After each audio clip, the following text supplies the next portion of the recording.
Imagine for a second that you are walking through the quiet, echoing hall of a massive art museum. Oh, I love that feeling. Just the atmosphere alone is striking. Right. Your shoes are clicking on the hardwood floor, and you step in front of this 19th century Impressionist painting, like maybe it's a sprawling, snowy landscape by Monet or a sun-dappled grassy hill painted by Renoir. And you just stop to take it in. Exactly. You just stand there, cross your arms and look at it, and you might think you're just having this subjective emotional experience. Because that's what we're taught to think, right? You're Yeah. appreciating the brushstrokes, the lighting. Yeah, maybe wondering how it would look hanging over your sofa. But there's actually a hidden, entirely physical reaction happening beneath your skin. Which is the crazy part. It is. What if the simple act of looking at that specific canvas was actively physically straightening your spine? Wow. What if the geometry of the paint on that canvas was like instantly lowering your heart rate and actually rewiring the biomechanics of how you're going to walk out of that building? I mean, it sounds a bit like science fiction. Totally. We carry around this deeply ingrained assumption that art is purely a matter of taste. We think of it as something that happens entirely in the abstract, emotional space of the mind. Like it's just in our heads. Right. But visual input is not just aesthetics. It is raw, mechanical data for the brain. Raw data. Okay. Yeah, the way an artist structures a painting, the horizon lines, the depth of the field, the stark contrasts, it sends direct, highly quantifiable signals to your central nervous system. Which is just wild to think about. It literally dictates how your body organizes its muscles and bones against the pull of gravity. I have to admit, when I first started looking into our sources for this deep dive, I was super skeptical. Oh, for sure. It's a huge leap. Right, because art history and biomechanics feel like they belong on, complete opposite sides of a university campus. They usually do. But we are unpacking this incredibly innovative program presented by Dr. Christophe Delong and an organization called Kinexa. Yes, connect. They've built this 15-day protocol called 15 Days with the Impressionists. And today we're focusing entirely on day 3 of this program. Which carries a rather intimidating title, actually. Verticality and anchoring. Sounds intense. It does. And what they are presenting is a complete fusion of neuroaesthetics and physical therapy. Okay, so where do we even start with that? Well, the foundational concept Dr. DeLong and Kinexa present here is crucial to grasp before we even look at the first painting. Right on me. They call this phase of the program the awakening of perception. Their mission is to demonstrate that specific works of art can be used as pragmatic tools to physiologically stabilize the body and the mind. Before you engage with the physical demands of your day. Exactly. Yeah. They aren't treating these paintings as historical artifacts. They're treating them as medical devices. Which honestly makes intuitive sense when you really think about it. How so? Well, before you can move optimally through the physical world, before you tackle the stress of a chaotic Tuesday morning, you have to find a baseline of internal stillness. That's a great point. Like you can't build a strong physical structure on a foundation of neurological panic. No, you definitely can't. So they start this process with a visual reset. They use Claude Monet's painting, La Pie, or the Magpie. Ah, yes. A brilliant choice. For those who haven't seen it, picture the most extreme, radical visual minimalism you can imagine. It's almost jarring. It is. It's a winter scene. Yeah. You have a very faint horizon line, a rustic, snow-covered wooden fence, and exactly one small black bird, a magpie, perched on a gate. And the rest. The rest of the canvas is just an absolute blinding expanse of white snow. The Kinexa analysis points out that Monet's extreme reduction of the visual world here is doing something highly specific to the viewer's brain. Okay, what is it doing? They classify the stark composition as they call it a neurological decision. A neurological decision. Yeah. When I looked at a high-resolution image of La Pie, it genuinely felt like putting on a pair of high-end noise-canceling headphones. But, for my eyes, That's a perfect analogy. the visual volume of the room just dropped to 0. The mechanics of why that visual silence happens are fascinating. To understand it, we have to look at the metabolic cost of vision. Metabolic cost. No. Like burning calories. Exactly. Your brain, particularly the prefrontal cortex, burns a massive amount of energy just processing the everyday barrage of visual stimuli. Right, because there's so much going on around us constantly. When you look around a normal room, your brain is frantically calculating edges, identifying hundreds of colors, tracking micro movements. Mapping spatial relationships, all of that. Yes. That constant processing generates a high baseline level of neurological noise and physiological stress. And we don't even realize we're doing it. We're Yeah. just constantly scanning our environment for threats or information, burning energy the whole time. Exactly. So bring your focus back to Lapai. Monet gives you a stark binary contrast, black and white.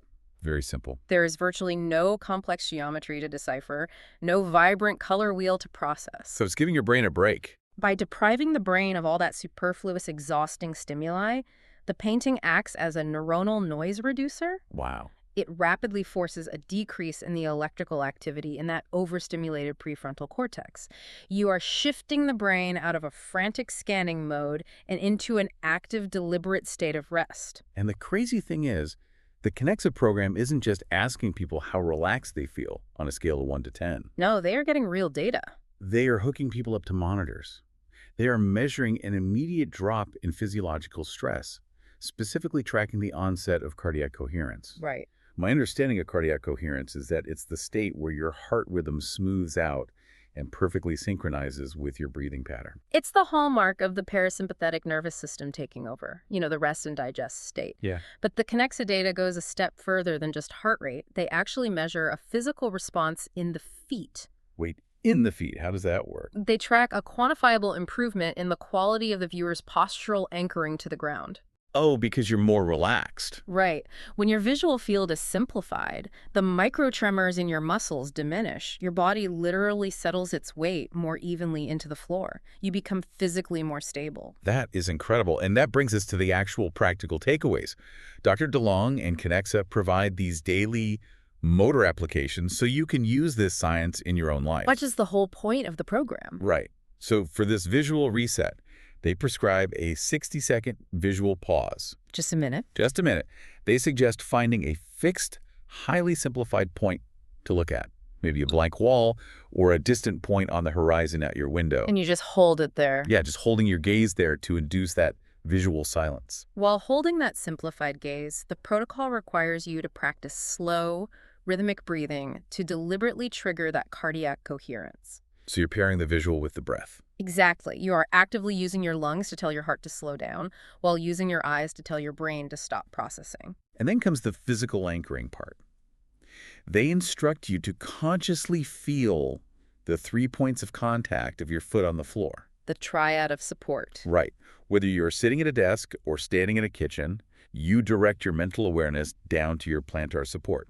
So that's the heel, the base of the big toe, and the base of the little toe. You are grounding yourself in the physical reality of gravity by temporarily turning off the chaotic visual world. It creates this profound, stable starting point. Because once you have quieted the nervous system and established that solid foundation in the feet, you are finally ready to begin building an architectural structure upward. Which feels like the natural next step because, okay, my feet are grounded, my heart rate is down, but if I'm being honest, my shoulders are probably still slumped forward. Oh, absolutely. Because I spent the last 3 hours in goblin mode, just scrolling on my phone. We all do it. So we need posture. Kinexa moves us from the mental calm of a snowy void to the physical architecture of the human body, using another work by Monet. Yes, shifting gears completely. This time it's from his famous series, Les Peupliers, or the Poplars. Beautiful paintings. In this one, you're looking at a row of incredibly tall, slender, poplar trees rising straight out of the landscape. They are perfectly vertical, aligned sequentially, almost like the marble columns of a temple. Very striking verticality. Yeah, I was looking at these towering straight lines and trying to figure out the biological mechanism.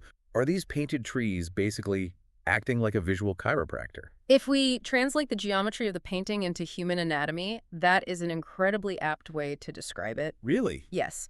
The biomechanical concept Kinexa is isolating with this specific image is axial elongation. Axial elongation. Think about the human spinal column. The spine is our central pillar. It is effectively the poplar tree of the human body. Okay, I get the metaphor, but I need the mechanical step-by-step here.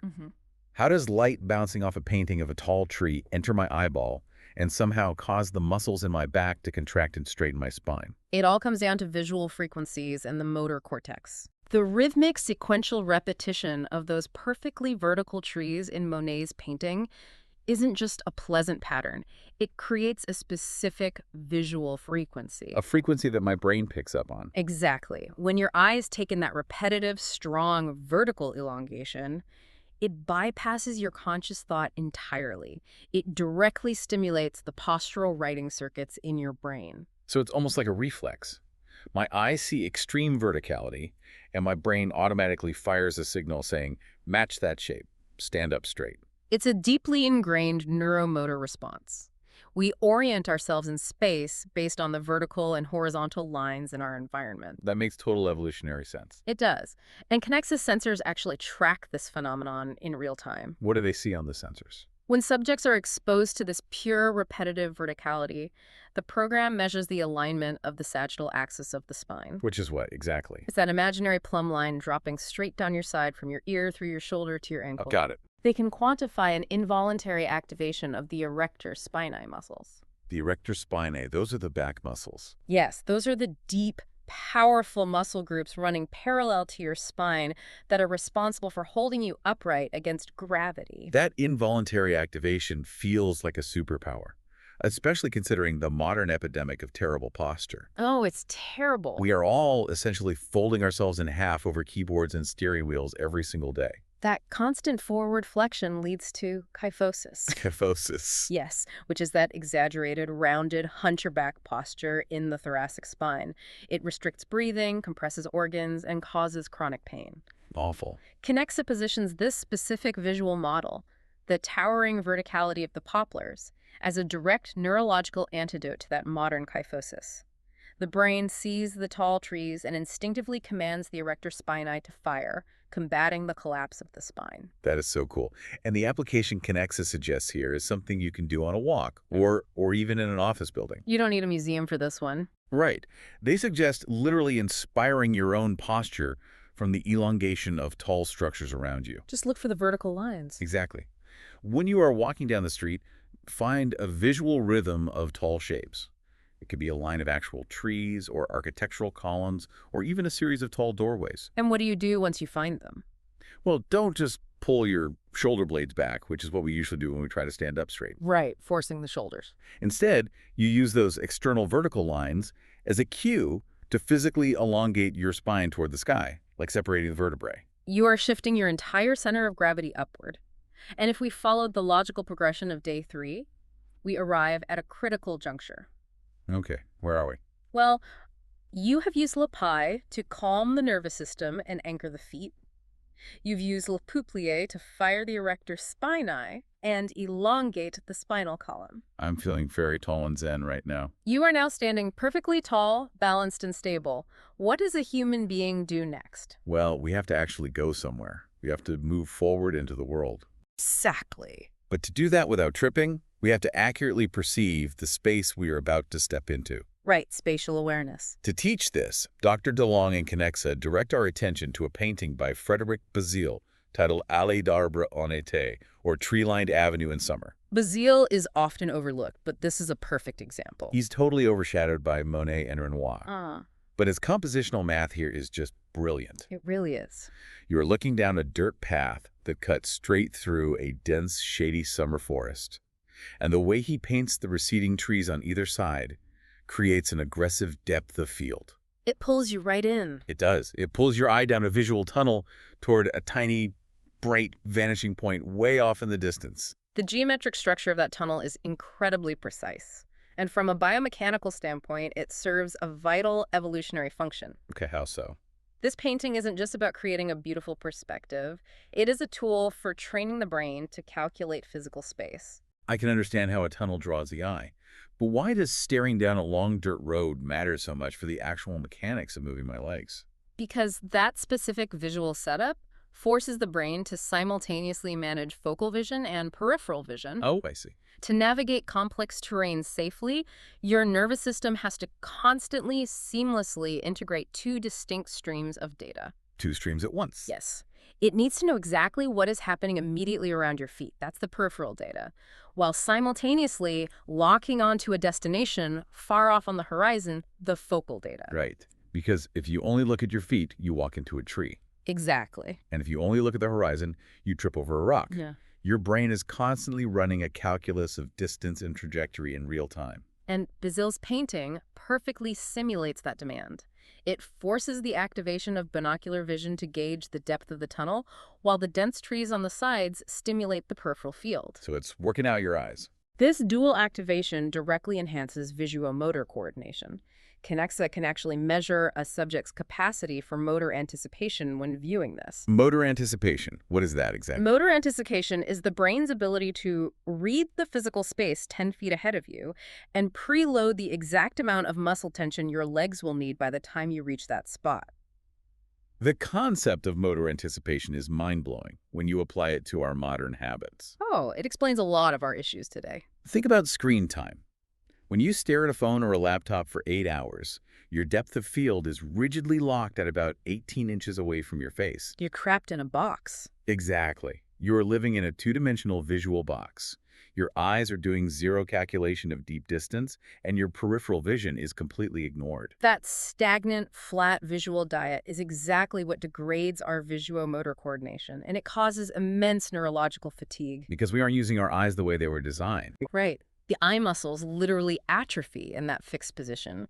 Bazille's deep visual tunnel acts as a therapeutic counterbalance.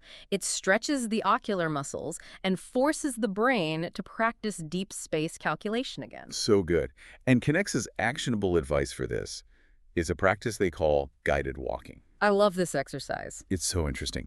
The next time you are out on a sidewalk or a trail, you walk in a straight line, but you intentionally lock your gaze on a fixed point about 10 meters, or roughly 30 feet ahead of you. But there's a catch, right? There is a catch. While keeping your eyes firmly locked on that distant target, you have to actively force your brain to perceive your peripheral vision. It requires immense concentration at first. It really does. You are trying to maintain a conscious awareness of the texture of the ground slipping under your feet and the buildings or trees passing on your left and right, all without moving your eyeballs away from that distant anchor point. I actually tried this after reading the sources. Oh, how did it go? It sounds so simple, but when you try to maintain that dual awareness, you realize how lazy your vision has become. It's surprisingly exhausting. It is. It feels like waking up a dormant sector of the brain. You are suddenly processing the environment exactly the way a hunter-gatherer would have processed it while moving through a forest. You are matching your sensory input to your physical output, which brings us to the culmination of the movement cycle. Exactly. Let's trace the sequence. We found our stillness and anchored our feet. We elongated the spine. We mapped the deep space in front of us. Check. The only thing left is the actual physical effort of moving mass against gravity. Time to put in the work? Yes. To illustrate the biomechanics of effort, Kinexa turns to Pierre-Auguste Renoir and his painting Le Chemin Montant, or the Upward Path. A gorgeous painting. It is. The canvas shows a few figures walking up a steep, sunlit, grassy hill.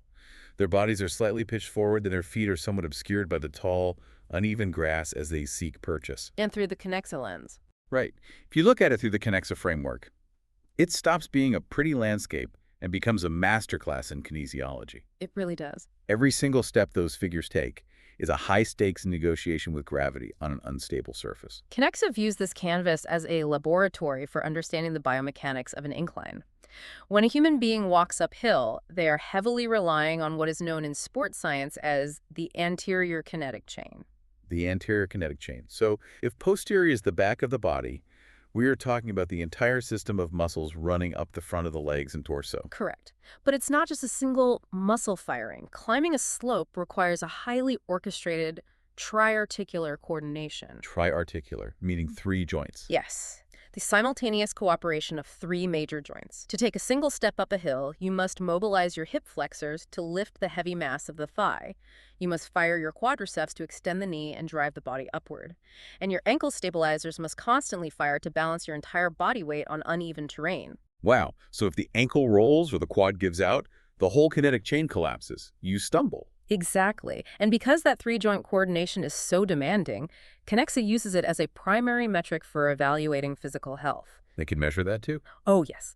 They quantify the symmetry of a patient's left and right plantar support during the climb. Are you favoring one leg? They measure the degree of electrical activation in that anterior chain. Crucially, they analyze how your nervous system adapts your step length and foot placement on non-structured terrain.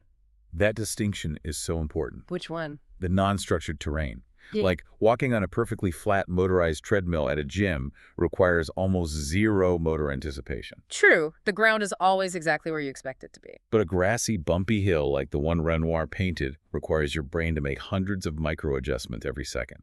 Unstructured terrain forces the nervous system to remain highly plastic and adaptable. It keeps the brain intimately connected to the muscles of the foot and ankle. Kinexa provides a fantastic set of physical rules for tackling a slope, which completely changes how I think about walking up a steep street. They're very practical tips. Yeah. First, they emphasize a conscious awareness of how the foot actually rolls on the ground. Instead of just stomping. Exactly.